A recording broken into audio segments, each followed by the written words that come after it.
지난 2017년 남서울대학교 교수 10여 명이 교수협의회 창립을 선언했습니다. 이사장 일가족의 족벌 경영 횡포를 막겠다고 했습니다. 그런데 한 남성이 뛰어들어 현수막을 뜯고 한 교수의 멱살을 잡습니다. 내가 너 와서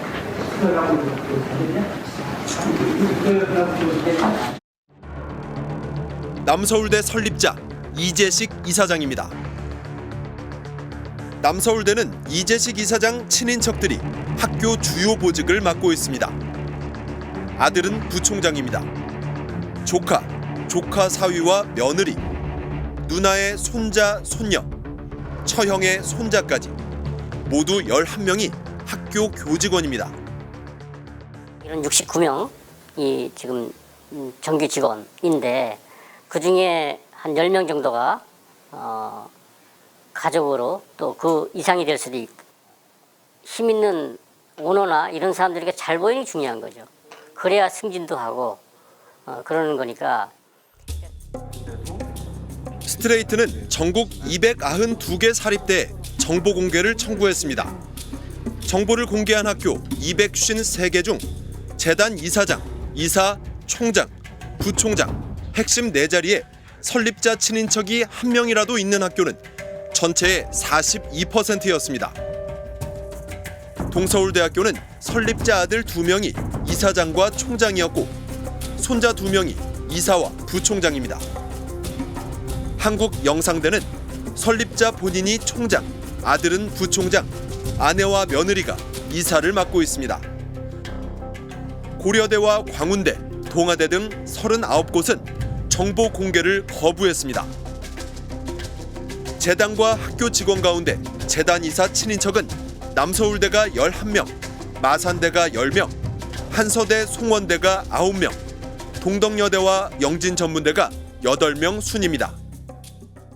아들이든 사위든 단지 피부치거나 피부치와 관련된 친인척 관계라는 차원에서 그런 분들을 이사로 모신 거 아닐까라고 의심할 수밖에 없는 것이죠. 그게 가장 이제 나쁜 사례에 속한 것입니다. 설립자의 막강한 권한은 자녀에게 세습됩니다. 고려대학교 재단 이사장은 설립자부터 아들, 손자, 증손자까지 내리 4대에 걸쳐 세습됐습니다. 경성대와 우송대도 4대째 대물림했습니다. 사립대의 절반이 넘는 158개 학교가 이사장이나 이사, 총장이나 부총장직을 세습한 것으로 파악됐습니다.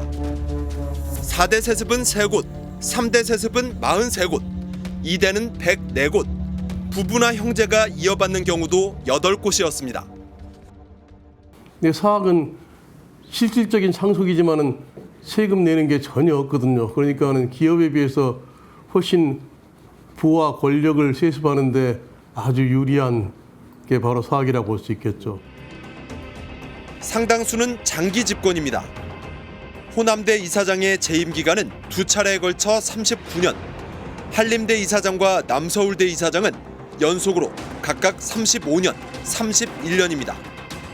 총장은 계명대 35년, 경남대 34년, 진주보건대 33년 순입니다. 2005년 노무현 정부는 사립학교법 개정을 추진했습니다. 족벌 경영과 횡령, 채용 비리 같은 부정이 성행했기 때문입니다.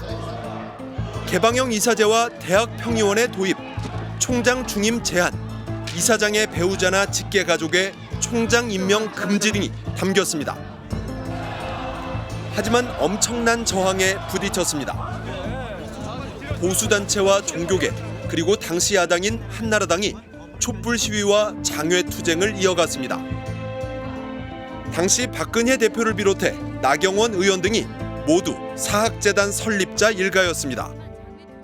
날치기 사학법으로 학교가 정치판이 되고 이념 교육장이 된다면 그걸 가만히 보고만 계시겠습니까, 여러분? 결국 대학평의원회의 이사 추천 권한이 축소되고 총장 중임 제한도 없어지고 학교 이사장 가족들이 총장이 되는 길도 다시 열렸습니다. 지난 2008년부터 11년간 교육부가 적발한 사립대학 비리는 4,500여 건, 금액은 4천억 원이 넘습니다.